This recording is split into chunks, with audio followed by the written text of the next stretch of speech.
Buenos días, ¿cómo están todos? Qué bueno verles una vez más. Hay algunas sillas aún vacías, gente que está por llegar, roguemos que lleguen, pero también veo rostros nuevos esta mañana y eso es espectacular. Bienvenidos todos, gracias por acompañarnos esta mañana. Estamos llegando al final de nuestra serie La Historia, ¿cierto? ¿La historia de quién? La historia de Dios, ¿cierto? Y hoy estamos terminando la miniserie Más que un mensajero. ¿Y recuerdan ustedes por qué titulamos esta miniserie Más que un mensajero? ¿Cómo llamó la serie anterior, la miniserie anterior? Pónganme cuidado. Dios por muchos años estuvo tratando de comunicarse con su pueblo a través de los profetas. Y cada vez que Dios enviaba un profeta a su pueblo, es como si Dios estuviese diciendo, pónganme cuidado. Así como cuando ustedes, padres, quieren que sus hijos presten atención. Pero cuando termina esa era de los profetas, hay un tiempo en el que no hay profetas y parece que Dios guardara silencio. Y un día nace el Mesías. Y por eso titulamos esta serie Más que un mensajero. Porque Jesús es más que un buen hombre. Jesús es más que un profeta. Él es más que un mensajero. Él es el mensaje de salvación. Así que vendrá una miniserie más y habremos terminado la serie La Historia. ¿Eso qué quiere decir? Que casi en un año hemos cubierto, desde el Génesis hasta el Apocalipsis, las Escrituras. ¿No les parece eso bueno? Tal vez ustedes iniciaron este año diciendo, este año sí voy a leer toda la Biblia. Y no había llegado el 15 de febrero y ya habíamos abandonado esa meta, ¿cierto? Pues eso es una buena noticia, porque a través de la historia, de alguna manera, hemos cubierto casi todo el material de la Biblia.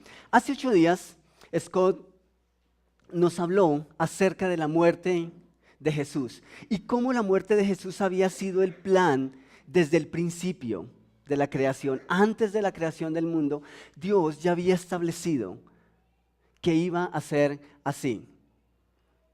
Pero también Scott nos mencionó algo que fue muy, muy importante y creo que fue el centro de su mensaje.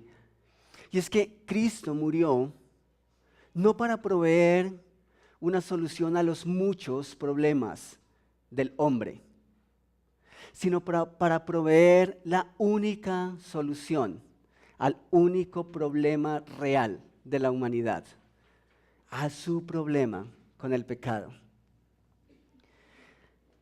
Y ahora nos encontramos en un momento trascendental en la historia.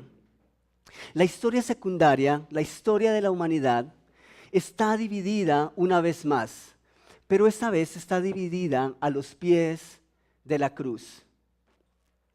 Jesús está muriendo en el madero y algunos están festejando porque Dios está muerto.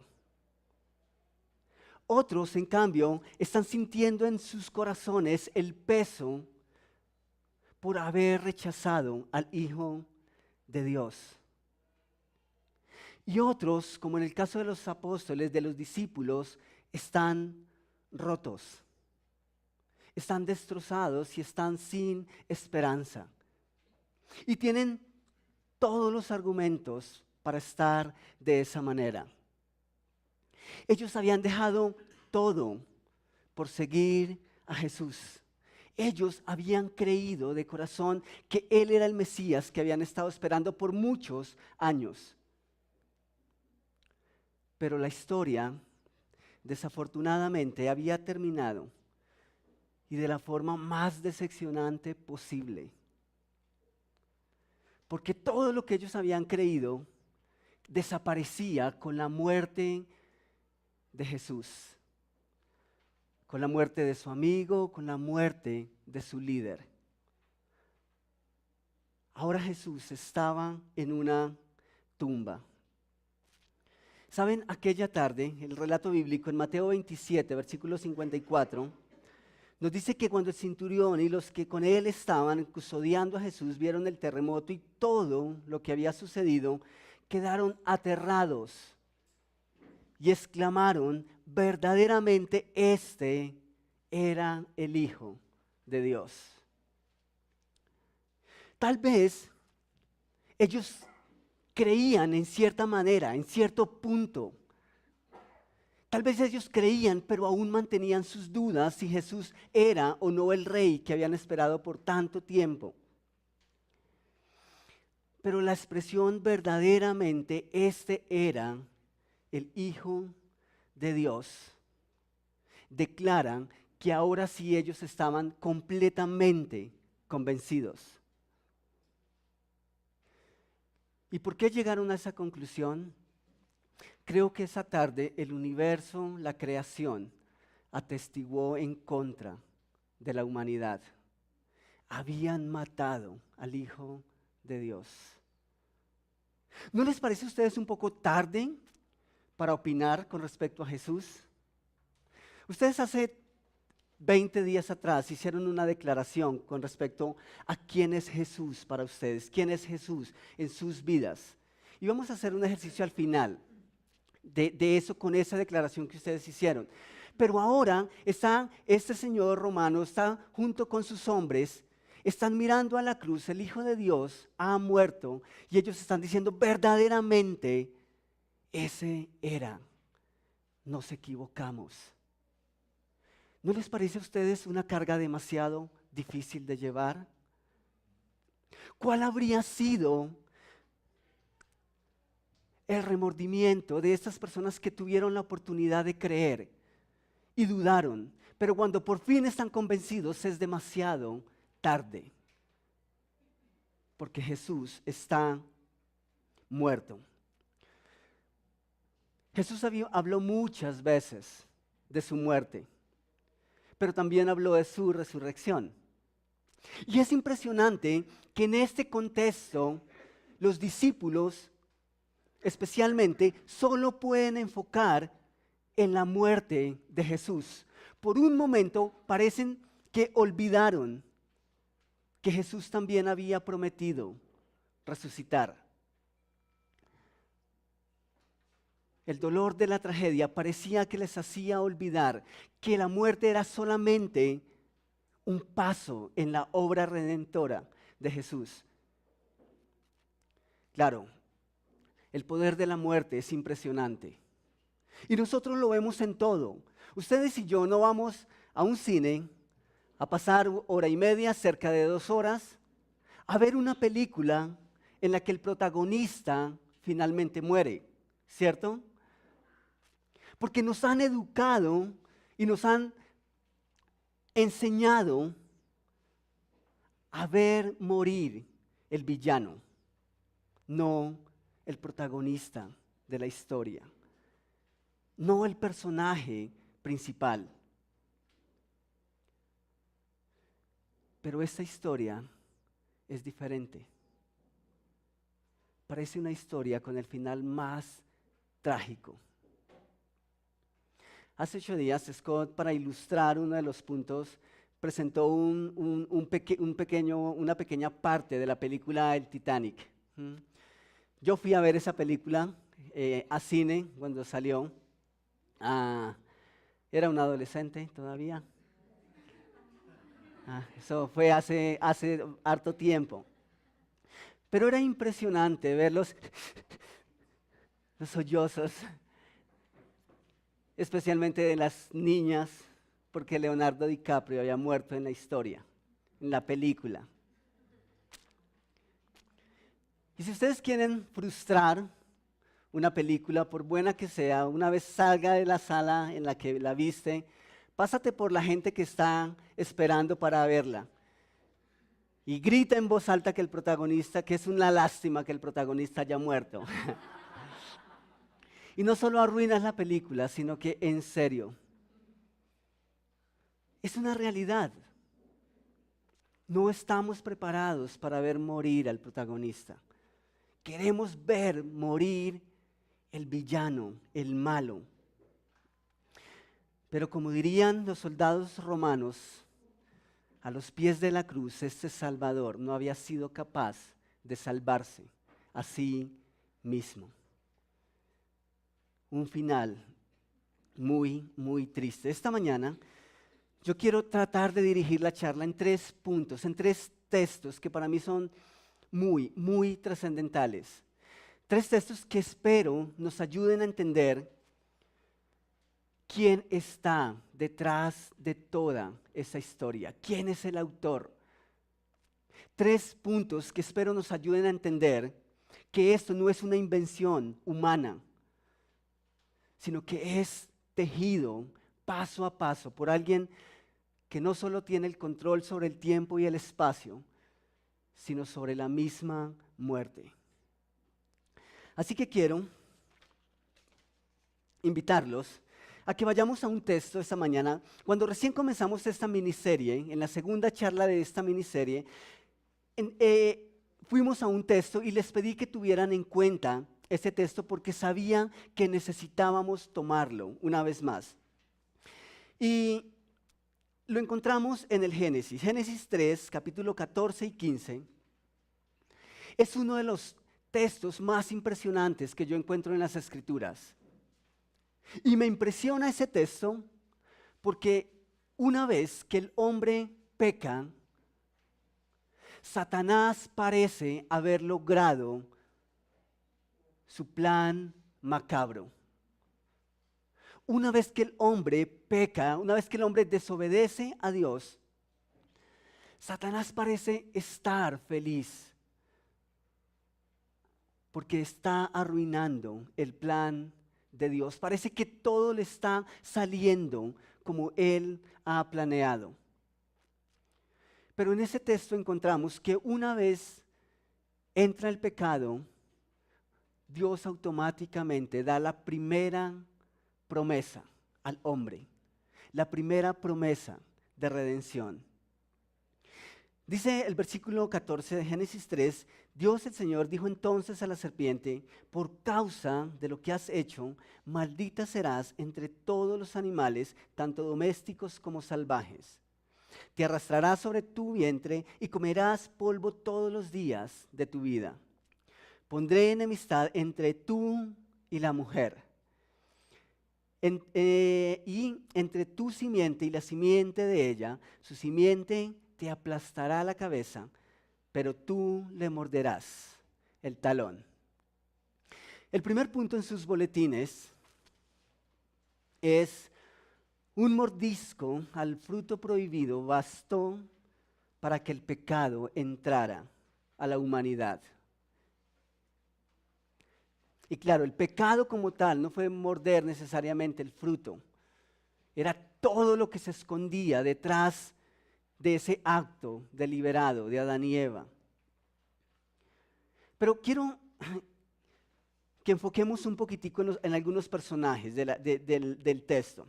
¿Quién es la serpiente? Es Satanás, es el enemigo, ¿cierto? Es Lucifer. ¿Y cuál es su plan?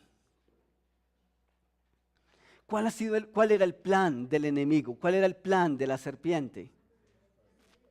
Dañar el plan de Dios todos los días de su vida.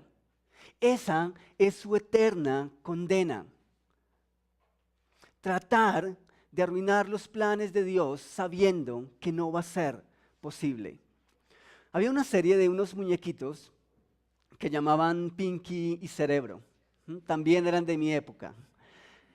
Los adolescentes ahora no los alcanzaron a conocer. Pero la meta de Cerebro era conquistar el mundo. Y todos los días su compañero de lucha, su compañero de combate, su aliado, le hacía la misma pregunta: ¿qué vamos a hacer? Y Cerebro le contestaba: tratar de conquistar el mundo. ¿Cuál es el plan de la serpiente todos los días tratar de arruinar el plan de Dios. Pero ¿saben qué me encanta de ese texto de Génesis? ¿Qué es lo que logra hacer Satanás? ¿Cuál es su alcance máximo? Morder talones. ¿Y saben? Morder el talón es una alusión a la imposibilidad de que Satanás pueda arruinar el plan de Dios. Yo no sé a ti cómo te hace sentir esa verdad. Pero cuando yo entendí esta realidad, a mí me da alivio.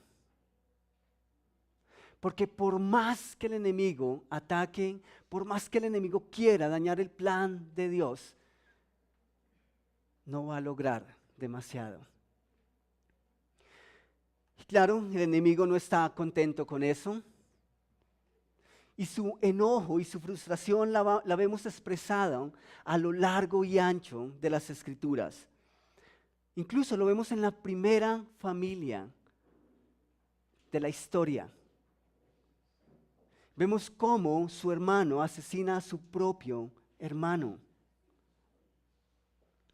Y después de ese asesinato, vemos el odio y vemos el pecado generación tras generación. ¿Recuerdan ustedes la serie de Póngame Cuidado? ¿Recuerdan ustedes la serie de los reyes? Un rey hacía lo malo delante de Dios y luego venía otro que replicaba esas malas acciones. Generación tras generación, rey tras rey. Y nosotros lo vemos en nuestra sociedad. ¿Cómo vemos esos ataques del enemigo? Esos pequeños bocados, hogares destruidos, la injusticia reinando, el bien parece sucumbir ante el mal, el miedo y el dolor inundan nuestras calles. Y saben, esas cosas nos confunden, porque creemos que solucionar esas cosas nos va a solucionar el problema de raíz. Y eso tiene que ver con lo que Scott enseñó hace 8 días. Así que el enemigo toma placer de cada uno de esos bocados. Pero el mordisco mayor, el mordisco más grande está por venir. Los sacerdotes ya han dictaminado que Jesús es culpable de muerte. Que es culpable de muerte por proclamarse Dios a sí mismo. Y Judas acaba de cerrar el negocio más macabro y diabólico que se haya podido cerrar en la humanidad. Pilatos ya se ha lavado las manos. Siempre que pienso en Pilatos y en esa acción de lavarse las manos, siempre pienso, ojalá que la sangre de Cristo haya alcanzado para lavar no solo sus manos, sino también su corazón y su mente. Y el gallo aún no ha cantado la primera vez. Y Pedro, que es su amigo íntimo, el que prometió seguirle incluso hasta la muerte, le ha negado 3 veces. Así que la cruz está dispuesta para Jesús. El enemigo se siente una vez más vencedor, tal vez esta vez más que nunca. En el momento más agónico de Jesús, está completamente desamparado, porque incluso el Padre ha dado la espalda. Efectivamente, después de su agonía, Jesús muere y es sepultado. El enemigo está gritando victoria. El enemigo parece estar más fuerte y grande que nunca. Parece que ha dado el mordisco final. Pero para nosotros que conocemos la historia, la mejor parte está por venir. La historia no habla solamente de mordiscos en el talón. La historia también nos habla de pisotones. Aquel día en Génesis, Dios afirmó que si bien la serpiente mordería el talón de la descendencia de la descendencia de la mujer le aplastaría la cabeza. ¿Quién es la simiente de la mujer? ¿A quién hace referencia? ¿A quién está señalando? Está señalando a Jesús. Jesús sería quien nacería de la Virgen María y quien finalmente derrotaría al enemigo. ¿Mediante qué acto? Vamos a verlo. Esta profecía está señalando a Jesús y esa es la razón por la que Jesús no nace de José. Si Jesús nace de José, hereda su pecado. Pero al ser concebido bajo obra y el poder del Espíritu Santo, Jesús nace exactamente en las mismas condiciones de Adán. Ahora se enfrenta a la batalla otra vez al enemigo bajo las mismas condiciones. Pero este es un segundo y mejor Adán. Siguiente punto en sus boletines. Un pisotón bastó para romper el poder del pecado. ¿Recuerdan ustedes un texto allá en Mateo 3, 16, 17? Que también les pedí que por favor tuviesen en cuenta. Antes de Jesús empezar su ministerio terrenal, Jesús fue bautizado. Hoy tenemos bautizos en nuestra iglesia. Y el momento en el que Jesús fue bautizado ocurrió algo impresionante. El versículo 16 de Mateo 3 dice que tan pronto como Jesús fue bautizado, subió del agua. En ese momento se abrió el cielo y él vio al Espíritu de Dios bajar como paloma y posarse sobre él. Y el Padre no pudo esconder su gozo y su alegría y su satisfacción. Y dice que se oyó una voz que decía: este es mi Hijo amado, estoy muy complacido con él. En la segunda charla de esta miniserie nosotros vimos y leímos este texto y para entonces hicimos alusión al por qué el Padre estaba tan complacido con Jesús.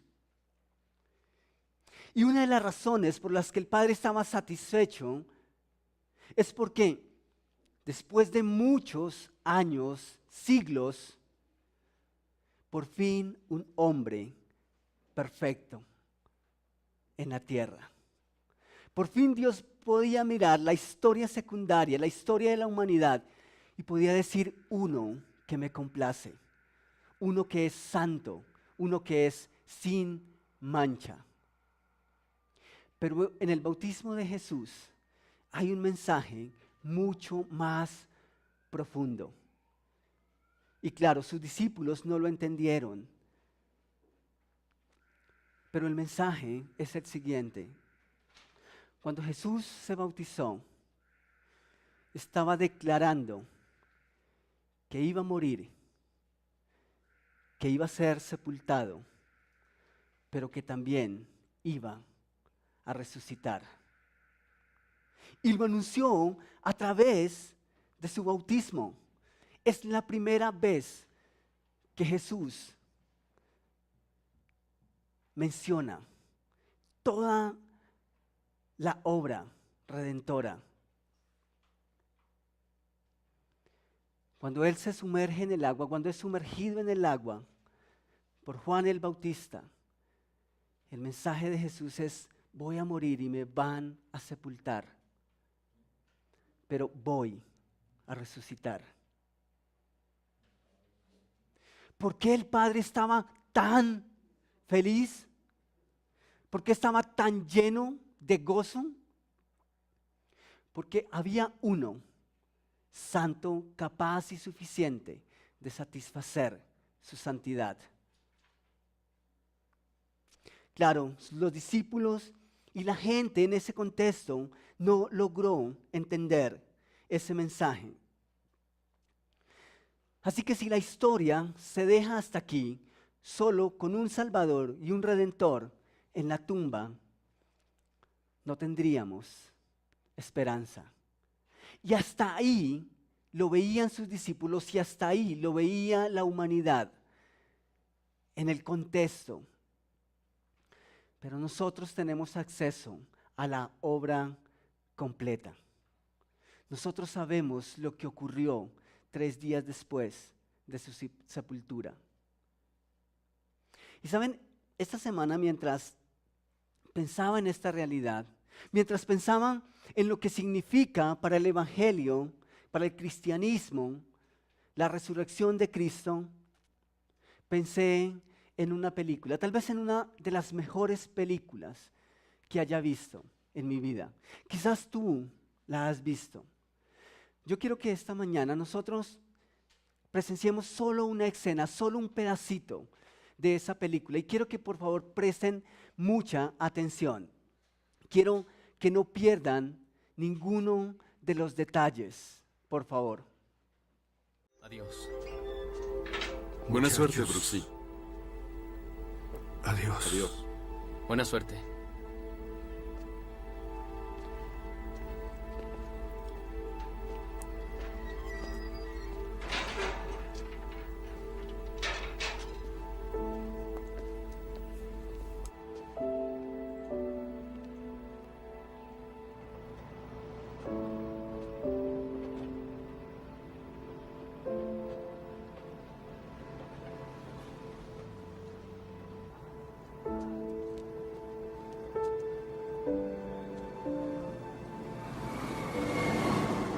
Queridos amigos, no puedo creer lo rápidas que son las cosas afuera. ¡Cuidado, anciano! ¿Quiere que lo maten? Una vez vi un automóvil cuando era niño, pero ahora están por todas partes. El mundo parece estar siempre deprisa.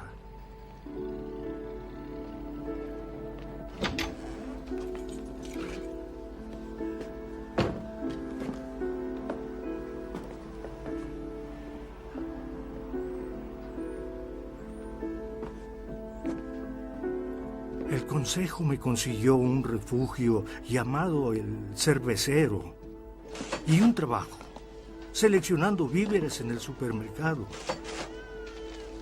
El trabajo es pesado, pero trato de hacerlo bien. Las manos siempre me duelen. Por favor, póngale doble bolsa. La otra vez no resistió la mercancía. Ponga doble bolsa, como dice la señora, ¿entendido? Sí, señor. No creo que le agrade mucho al gerente.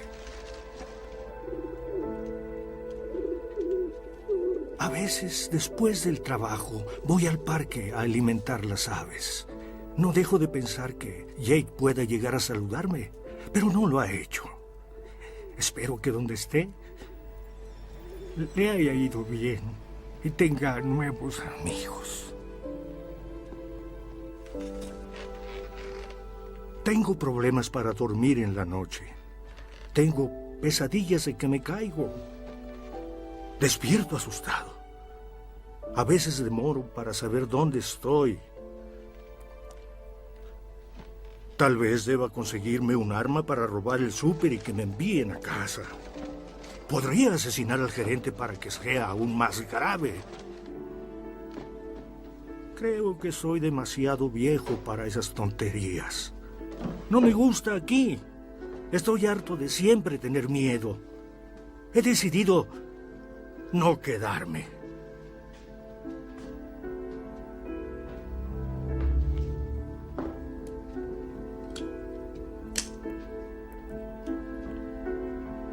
Dudo que les importe mucho un exconvicto como yo.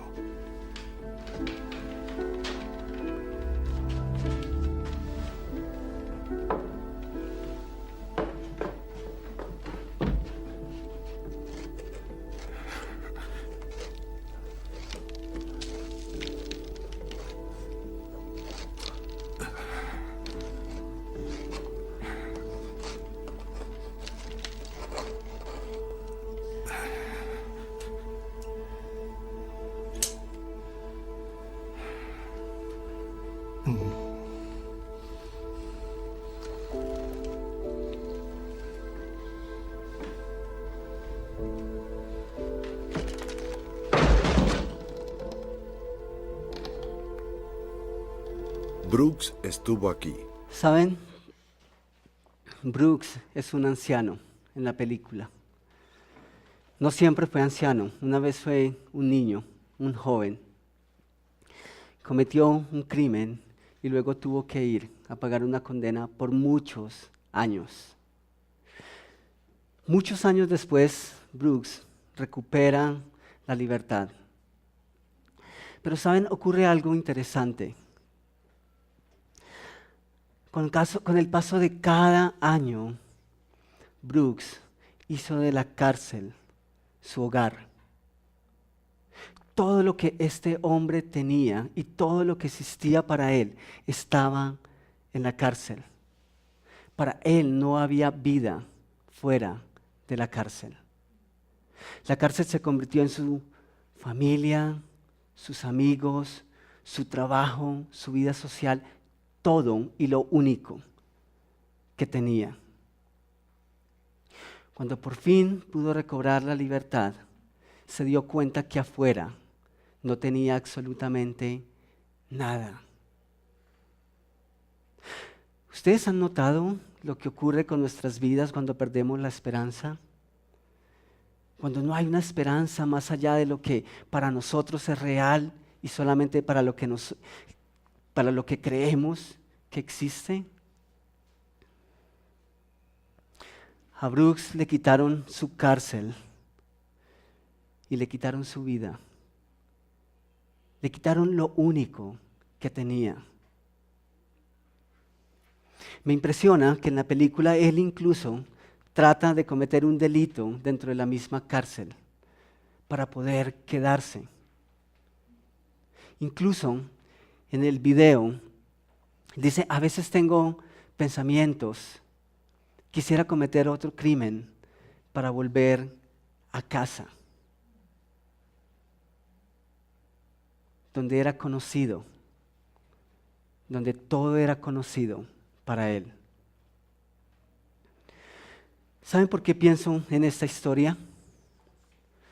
Porque pienso que yo sería exactamente un Brooks si es que he creído en un mensaje del Evangelio donde Jesús aún está en la tumba.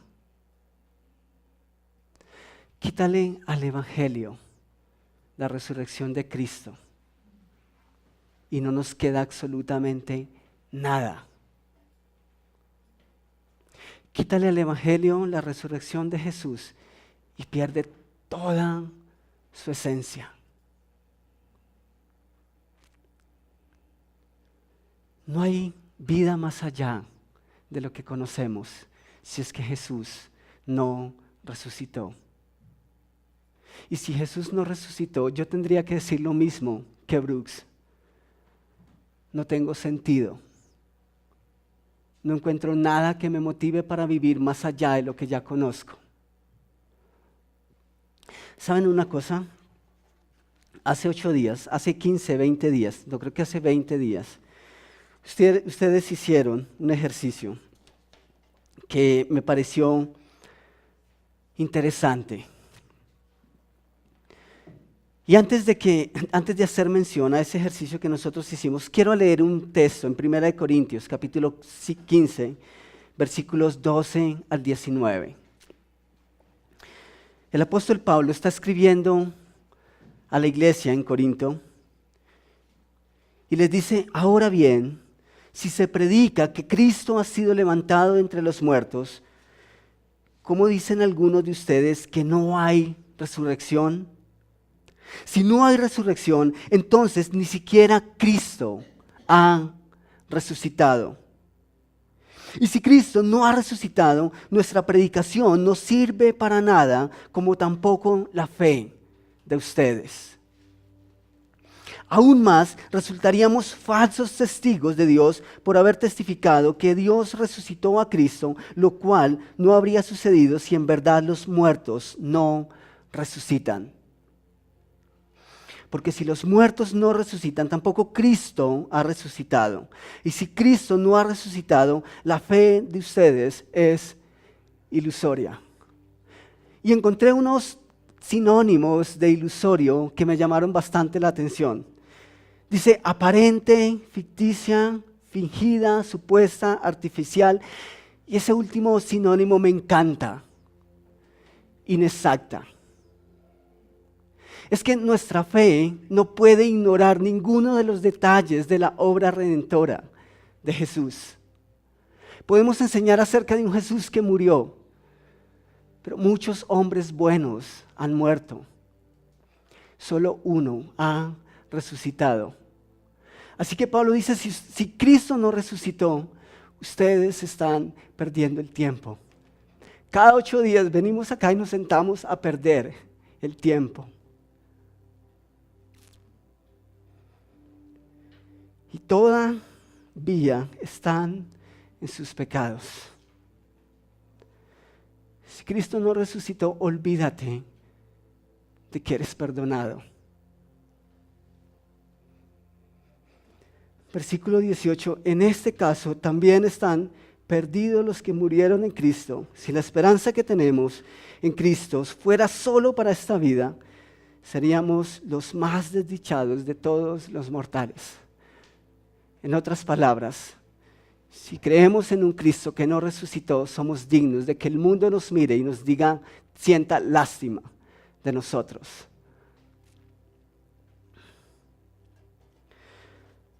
Ese fue el Jesús que me conquistó hace más de 18 años. Y es el Jesús al que sigo, con la esperanza de que un día le voy a ver cara a cara, porque Jesús está vivo. Yo les pedí a algunos de ustedes que por favor trajeran el boletín. Hace 20 días ustedes escribieron una declaración. Yo sabía que iba a ser difícil que pudieran recordarlo, pero esta semana hablé con alguien y esa persona me prestó su boletín. Ustedes van a tener una imagen acá, no sé si van a alcanzar a verlo. Pero yo quiero leer la declaración que hizo esta persona. Y quiero que ahí donde estás sentado, pienses y recuerdes, trates de recordar qué fue lo que escribiste ese día. ¿Cuál fue tu confesión con respecto a Jesús? Esta persona escribió, es la única fuente que tengo para tener vida eterna. Ese es Jesús, eso es Jesús para esta persona.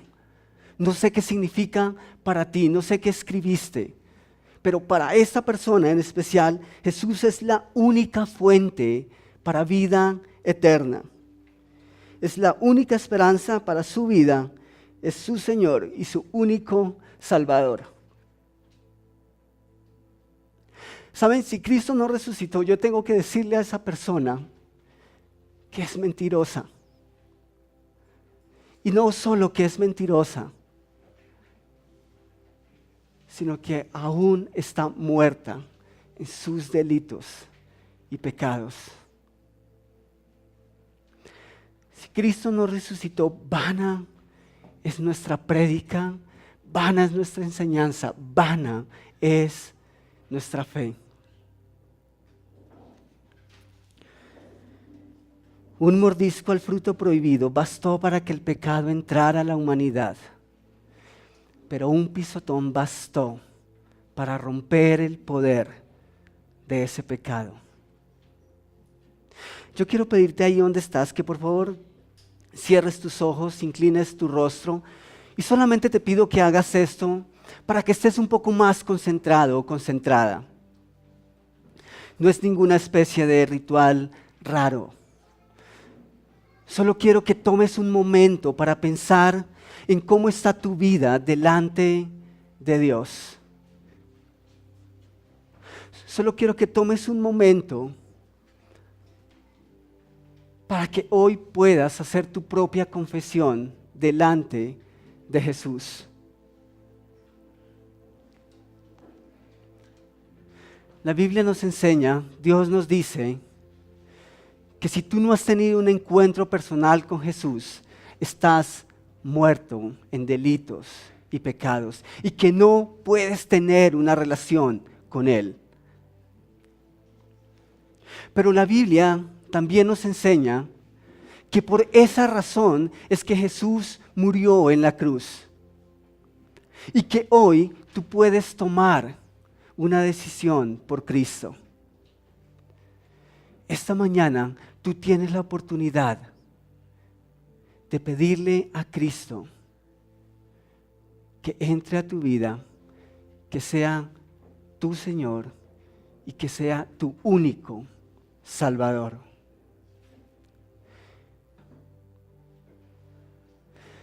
Mi Rey, yo te alabo esta mañana, no solo por tu vida, sino también por tu muerte, pero también por tu resurrección. Y quiero pedirte perdón, Rey, porque esta semana de alguna manera me sentí extraño. En un mes del año como octubre, tratando de enfocar en resurrección. Es que estoy acostumbrado a que este es un tema que lo mencionamos en Semana Santa. Pero Rey, todo lo que hace posible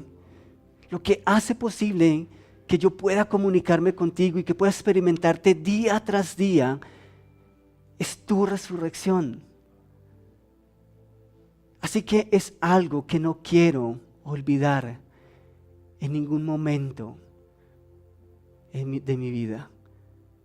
Y te ruego, Rey, que cuando el enemigo quiera afectarnos, cuando el enemigo quiera aturdirnos, podamos recordar que tu tumba está vacía y que aunque vacía, es el mayor mensaje de victoria que hoy podemos celebrar.